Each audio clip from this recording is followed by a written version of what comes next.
Coach Charlie Shane not in the lineup on Saturday. What went into the decision and what went into that? Just wanted to be heavier up front.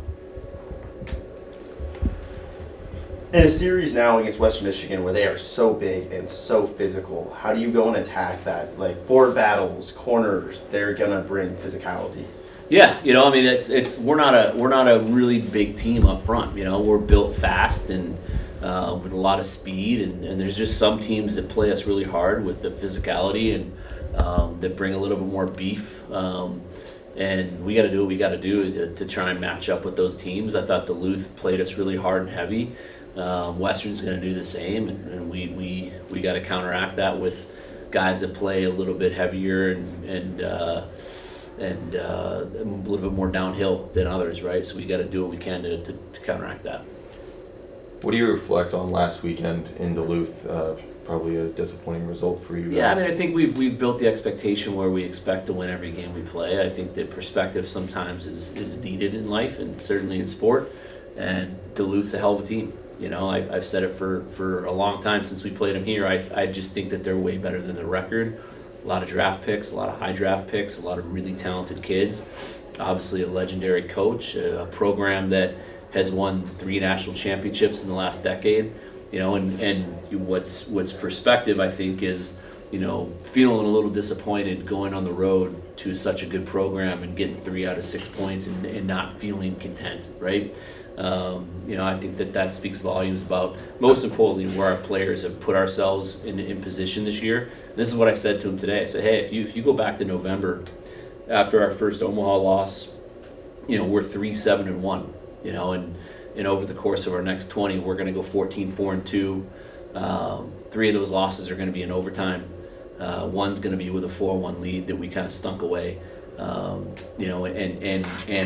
put ourselves in a position, to be where we need to be, to have, if we have success over the next 4 games from a pairwise standpoint, to get into the NCAA tournament, which we are, where we need to be to still, if we have a great weekend this weekend, take over first place in the conference. There's not a guy in this room, including myself, that wouldn't have taken that. That's where we are. It's exactly where we are. So we try our best to get our players and everybody in our program to always focus on what we do have, not what we don't. What we have is complete control of our destiny, both from a conference standpoint and a pairwise standpoint, with an unbelievable hockey team coming in here this weekend. And that's an opportunity that we have earned and that we have created for ourselves. And it's something that I'm really proud of our team for. Coach, Western Michigan has outstanding goaltending this season. What have you seen from them, and what makes it so difficult to game plan for their goaltending? Yeah, there's just 2 really good goalies. I mean, obviously, their older guy, Rowe, has just gotten better and better and better as he's progressed throughout his career, and found a home there in Kalamazoo that just suits his game, and he's a great goalie. And then obviously the freshman's world class in every way, and I mean, he probably easily could have been the world junior starter had they not had a guy that's been there twice, 2 years prior to this year. So just that it's legitimately a 2-headed monster, and it's one that you're just gonna, to be good goalies, you got to get pucks on them and second chance opportunities and create traffic and make it hard on them, and that's what we're gonna have to do. And what can you say about what they do defensively? They don't allow a ton of shots. What have you seen there? I mean, they're good offensively and defensively. That's why they've only lost 5 games. They haven't lost a game in regulation and conference play. So the challenge is steep. They're a hell of a team. With Furch is one of the best coaches in college hockey, and have a ton of respect and admiration for him and how his staff goes about their business and how they've built their program into a winner every year. That's what we're trying to do here. You allowed a couple special team goals this past weekend, and now you face another top 5 power play. How do you attack that? What do you do? I think the special teams goals, they're going to happen. I mean, like it's inevitable. You need your goalies to be your best killers. And I thought last weekend, unfortunately on Friday, that we weren't. That wasn't the case. So our guys are capable. They both have been great throughout the year.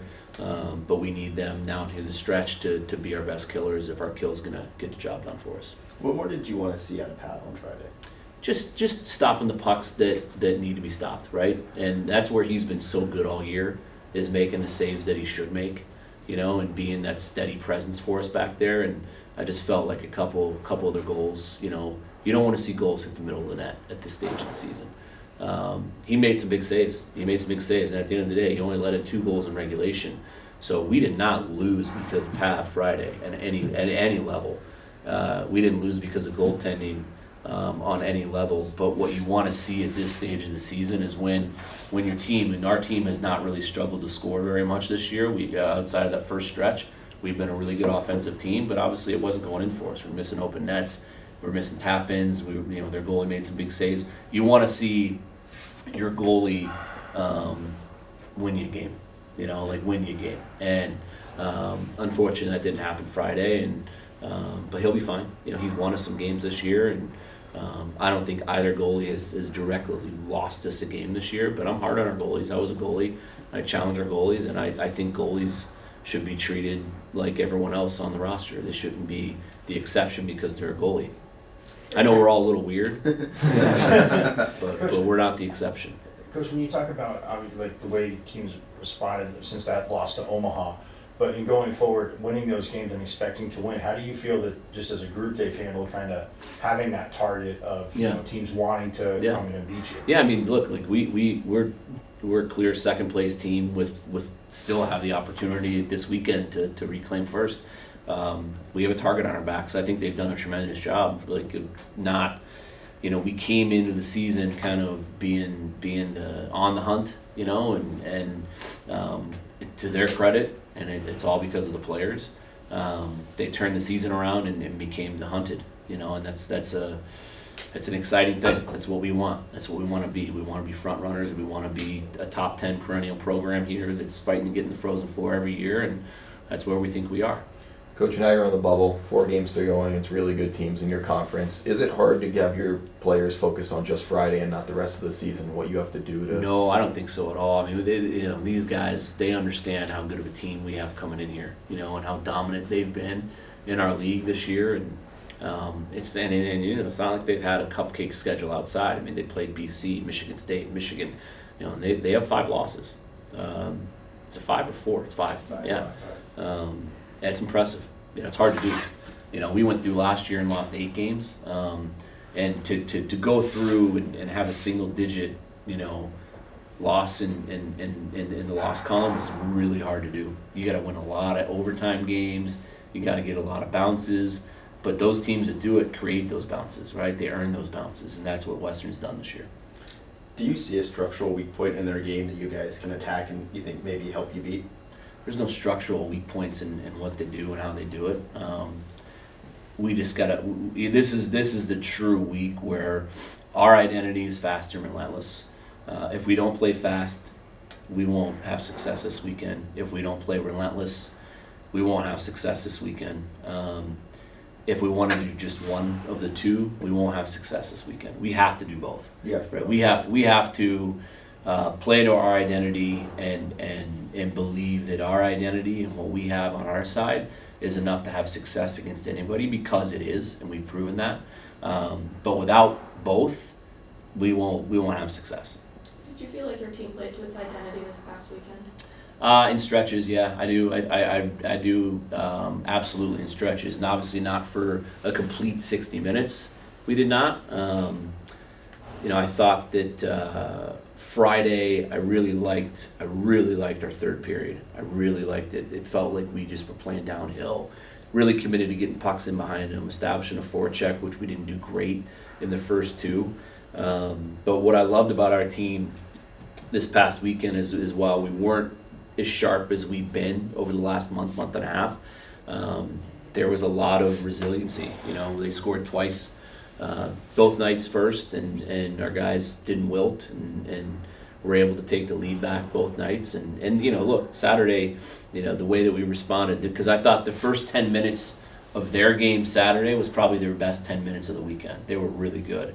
And our guys withstood it, and then grabbed a lead going into the third, and the bounce they got to tie it was just, that's puck luck. It was a crazy bounce. And even though they got that bounce 11 seconds in to tie it, I thought we were the better team in the third. We just couldn't buy a goal. We had tons of chances. We talked about all year. our overtime record. Both nights we had the opportunity to end the game, and we didn't do it. Their goalie made some big saves and we didn't put the puck in the net. But every overtime this year, you go back and you look, every overtime this year, minus the Michigan tie, where Gibby stood on his head to keep us in it, we've had chances to end the game.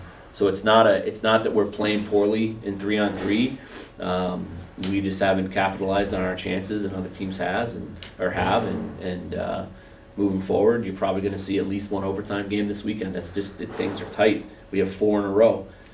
Teams are tightening up, and you're going to have to win games in 3-on-3.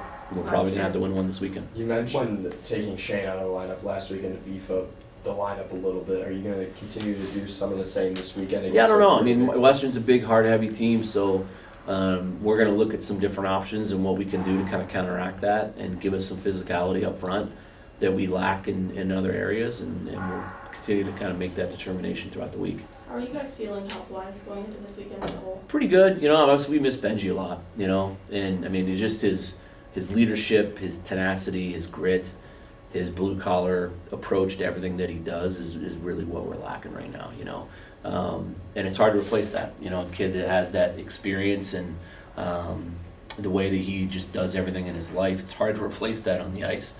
So, we're looking for volunteers. Is there more of a sense of pressure with this past weekend not going how you wanted to within these past 4 games as you guys are kind of controlling your destiny? Yeah, I think that pressure's a privilege, right? And that was the message today. I mean, it's we need to have fun with this. We've earned this. This is a great opportunity. This is what this program has built for and towards for the last decade, is to be in a league and be in late February in front of what's going to be a sold-out crowd against one of, if not the best team in the country to date, and have it within our destiny and our control to take the season by the throat, and that's what we have. That's a pressure that you can only look at as a privilege. And again, that was the message today, and I know our guys absolutely are going to embrace it and empty the tanks on Friday. You talked about the chances that you guys were getting. Why do you think they're not falling in for you guys? This weekend? Yeah, Saturday. Just puck luck. It's just Friday and Saturday. I mean, it's hockey, Guys are doing everything to earn the chances and get the chances, and tap-ins, open nets, whatever it is. I've never told a player here that I expect points or goals or assists, and you just got to stay positive with it. You expect 2 things, in our program, and that's effort and attitude. And if you have those 2 things, I genuinely believe that we'll have success, and I believe that's why we have had success, because for the most part, especially over the last 20 games, effort's been great, attitude's been tremendous, and there's going to be nights where they don't go in. That's just the way the game works, and you just got to keep going at it. You reference overtimes, and of course against good teams, overtime is possible. The pairwise doesn't look as fondly on overtime wins or losses. How do you view an overtime win or loss versus trying to get done in regulation? Well, it feels good, right? It feels good when there's nothing worse. Even though the win or loss in overtime doesn't really affect the pairwise that much. I mean, if we would have beat Denver in overtime and we would have beaten Duluth a game in overtime, we'd still be in the exact same pairwise position we are today, right? But you still go in the locker room feeling good about winning. You still get credit for a win in the win column, and that has to mean something. At the end of the day, we're about winning hockey games, and the rules are the rules, and the structure is the structure, and the pairwise is the pairwise. But we want to win. We want to feel good going in the room about a result, and it's as simple as that. Artem, how do you reflect on last weekend at Duluth? A lot of missed opportunities for you guys, and maybe didn't get the result that you wanted. I think it's just ups and downs of the season. Every game you can view it as some missed opportunities, but also some goals that we've scored over the whole year, like maybe we should have not scored, right? So same thing here, there's been a couple maybe misses, but also we capitalized on some chances as well. So we don't view it as, just the downs part. It's more of, just kind of how the game goes, and just go with it and stick with it and keep progressing as a team. What's your game plan going into this weekend against the top opponent? Western's a really good team. They're I think the third team in the country in the last poll, and they're really good in pairwise. So it's just a really good opportunity for us to elevate ourselves in the pairwise, get conference points. I think they're a heavy team, so we got to use our speed, but we also got to be relentless, pucks, battles, and that's what's going to make us successful this weekend. Yes, they are a heavy team. How do you use your speed to beat that? You just got to get to the pucks first, right? Don't let them, like when there's, let's say there's a puck battle, right? They're physical, they're going to hit you, right? But that means they're not as fast. So we got to use our speed, get to pucks first, quick decisions, use our passing game, use our skill and transition to beat their heaviness. This team's been pretty relentless and resilient all year. Third period on Saturday when that unfortunate goal goes in, it's a tie game. How did you see the bench respond for the rest of that game? I think that's kind of like the maturity shows when that goes in. There's no panic, and we just go back to playing 5-on-5 and keep kind of grinding them down, doing just the simple things. There's no mental kind of errors in a row. Like you can have one of them and the puck goes in, tough bounce, nothing you can do about it, but there's no the next shift, we go back to putting the puck in their end, doing the right things. There's no continuous errors. That's what can lead to multiple goals against, stuff like that. So I think we're kind of past that point and we're a mature team now. They have a top goalie tandem over at Western Michigan. What's kind of your guys' game plan going into this weekend to get pucks past them? I think the biggest thing for us is traffic in front of the net. I think teams have been successful who has done that. And the other thing is, you can be a really good goaltender and you can be whatever their record is. But Omaha just scored on Friday, I think 4 goals on them. So I don't know why we can't do the same thing. You mentioned goals. You had 3 last weekend. How would you reflect on your personal weekend? I think it's just great plays all around from our team. I mean, the first one, it's kind of funny because we're watching the Canada game against Sweden. We're watching it, and they had a similar play. And they had really good players, obviously. Like McDavid, went to Crosby, and I'm not saying we're those guys, but we're watching it. And our power play unit before the game on Friday, we're kind of talking about it, and it's a joke. Someone said, well, just do the same thing, it'll work. And, it's kind of funny because Sills makes a great play down to Smalley, and Smalley makes a great backhand pass to me, and I find myself finding an open net there, puck laying right in front of me, right? So kind of a funny coincidence.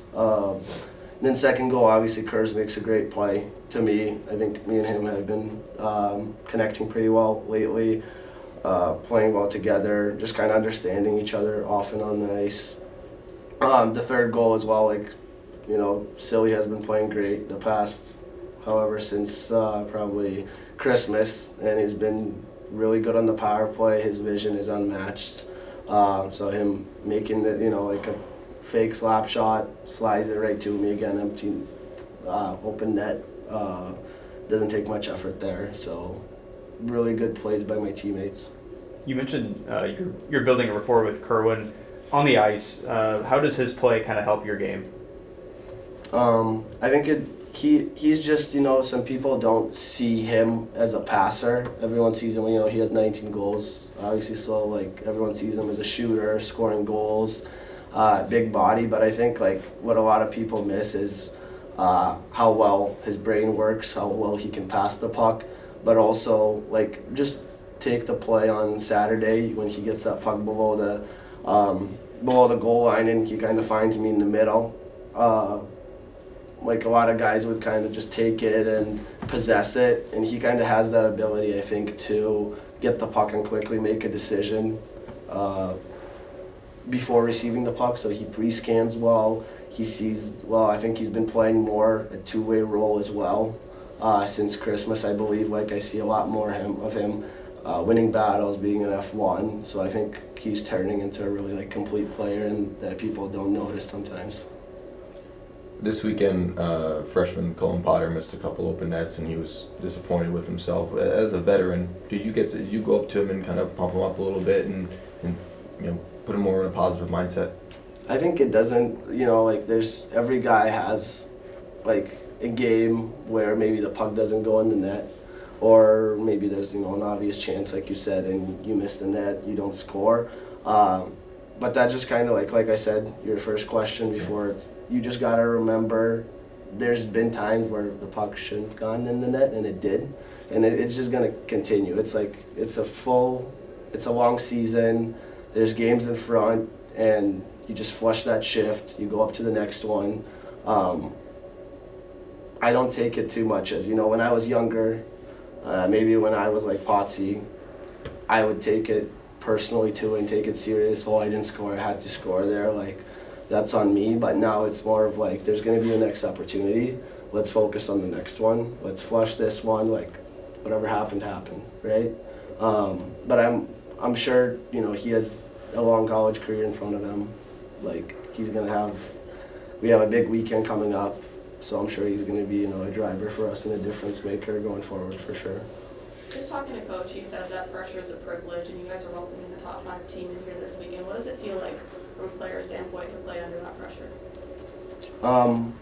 I think that when you're a freshman and you're going into big games, you're kind of looking at it all like we're playing a big team, like a good team, but there's much more. And now when you're almost at the end of your college career,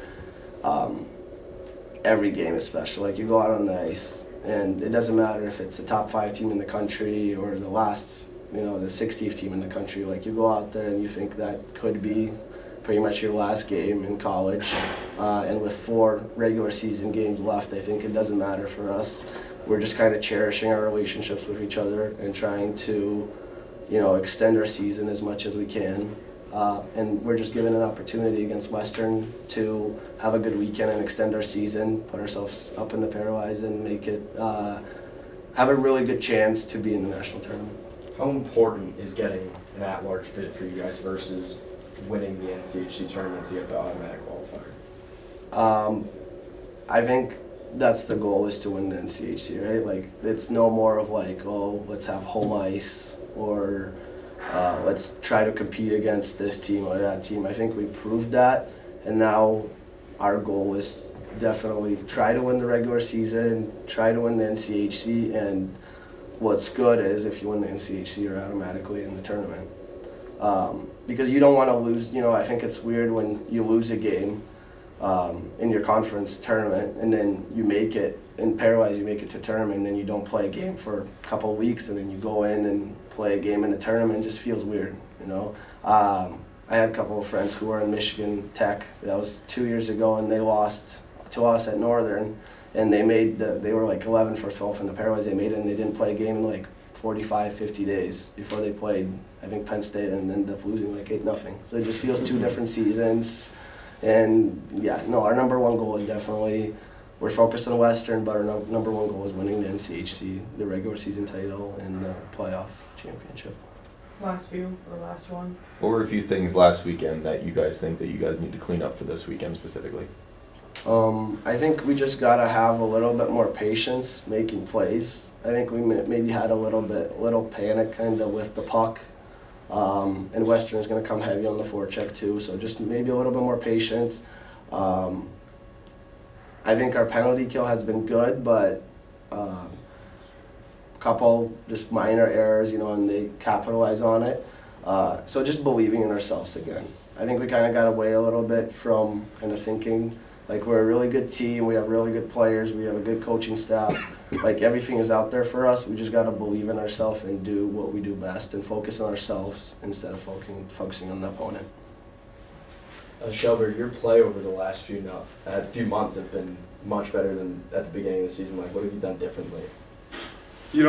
It's a process. Like college is hard. It's a hard league, and it takes a little bit to get used to it. So I stuck to it and trusted myself, and I got a lot better during the year, like you said. So any specifics that you've been working on throughout the year? No, not really. Just listening to the coaches, what they have to say. That's about it. Have you seen the veteran demon like Noah Bagtimers and those guys kind of take you and the rest of the freshmen under their wings and kind of show you the ropes along the year? Oh yeah, for sure. great mentors, like both on and off the ice. You know, they teach you, you know, what to do and what traps you can maybe fall into. And no, they've been great. What was the biggest difference between the USHL and NCAA college hockey for you? The structure, for sure. The USHL is more, you know, you just go, like, no really thought to it, almost. And here it's way more structured, like, you have a system that you have to play on, and yeah, I would say that's the biggest difference, for sure. You're one of 3 freshman defensemen with Sam and Brazen. How has that relationship kind of developed over the course of this year? Yeah, you know, I didn't know them before, and then I've only played against them. But, you know, they're great guys. We got along really well together, like, from the start. And then, you know, they're great guys, like, great dudes. So. How do you feel like your game has grown over this year so far? What places have you kind of gotten better at? I feel like my stick details, my defending has been gotten better. I feel like the puck handling has been gotten better for sure. You know, it's a faster pace, more structured, like I said before. And, yeah, you know, like the overall thing of just like competing too, and you know, that's about it. How have you just seen the team come together over the course of the year from non-conference play to now? And you guys have been pretty hot recently. Yeah, you know, like you got to step it up when it matters the most, and I feel like we've done that. You know, especially like the older guys, they kind of took us in and like said, hey, like let's go. You know, we got to turn this around, and we did. So, credit to them. You guys are in complete control of your destiny as far as the NCAA tournament goes. What's it like for you as a younger guy kind of playing under that pressure? You know, I don't mind the pressure. I think it's cool. You know, we have the opportunity to do something special here, and I think we're going to do it too. So, no, I don't mind it at all. When you look at Western Michigan's game, we know they come in hard on the forecheck, they dump pucks in. As a defenseman, how do you combat that, and what is your game plan for this weekend? You got to move your feet. You got to keep the puck moving too, and you know that's the hardest part because, like you said, they're so fast, and you know they come hard. And like I said, move your feet, keep the puck moving, and then we'll be good. How big have these last few weeks been for you and your career, playing some of the best teams in the country and standing up to the task? It's cool, you know. Like it's like I don't even know how to describe it really, but. You know, some of these guys you play against, they're playing the NHL next year, and you know, to match up against them, it's really cool, and you know, it's just an overall great experience. Do you ever take a moment to just step back and kind of just reflect on where you are and go, wow, I've made it to the college level? And not really. You know, you just got to be in the moment. I feel like that's the key to, you know, be a good player and that sort of stuff. So I'm just trying to not reflect too much. I'm just trying to, you know, be in the moment and just continue with it.